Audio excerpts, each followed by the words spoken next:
Friends, तो आज mummy गाने वाली है एक बेटी के विवाह का गीत जो कि बहुत बहुत बहुत अच्छा है और अब वो आप लोग को भी बहुत पसंद आएगा। तो इस गीत को लाइक, शेयर और मम्मी के चैनल को जरूर सब्सक्राइब कीजिएगा। तो चलिए हम गीत को सुनते हैं। उम्मीद करती हूँ ये गीत आप सबको बहुत ही पसंद आएगा। जंघिया बाई ठवला हो पापा, आँखी के हो पुतारिया। अरे जंघिया बाई ठवला हो पापा, आँखी के हो पुतारिया। अरे रोवेली दुलारैत ने हो बेटी, नैनवा ढारे हो लोरावा।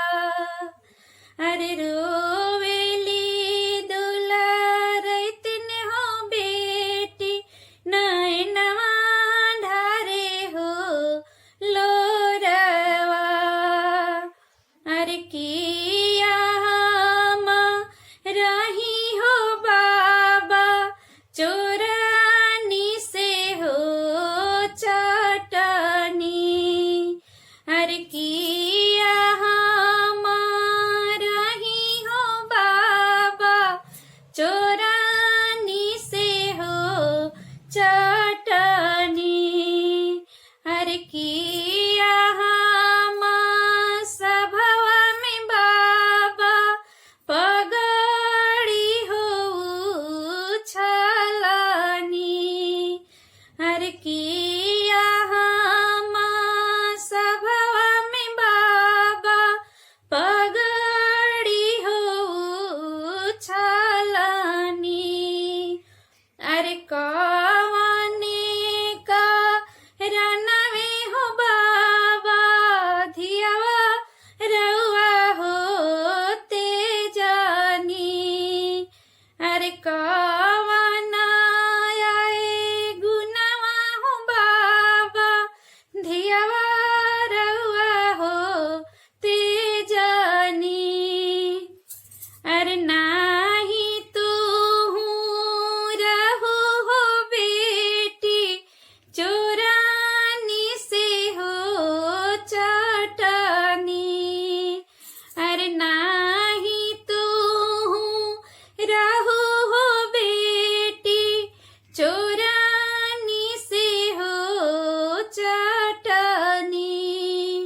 अरे नाही तू सभवा में बेटी, पगड़ी हो छलालू। अरे नाही तू सभवा में बेटी, पगड़ी हो छलालू।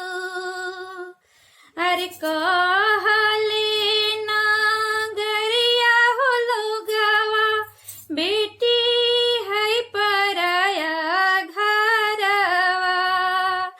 अरे कहले नागरिया हो लोगवा, बेटी है पराया घरवा। अरे ही करने हो बेटी, धियवा हम होते जानी।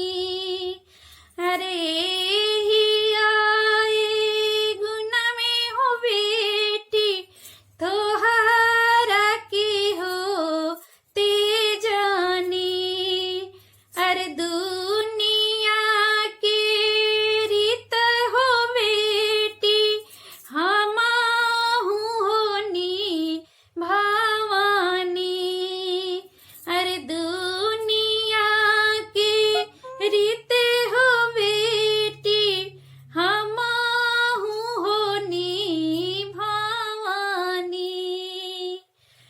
तो दोस्तों, मेरा ये गीत आपको कैसा लगा? बेहद ही दर्दनाक गीत है, लेकिन ये गीत बहुत ही मीनिंगफुल है। तो प्लीज आप मेरे चैनल को सब्सक्राइब कीजिए, गीत को लाइक्स कीजिए, कमेंट कीजिए और गीत को शेयर करना बिल्कुल नहीं भूलिए। तो मिलते हैं नेक्स्ट गीत के साथ।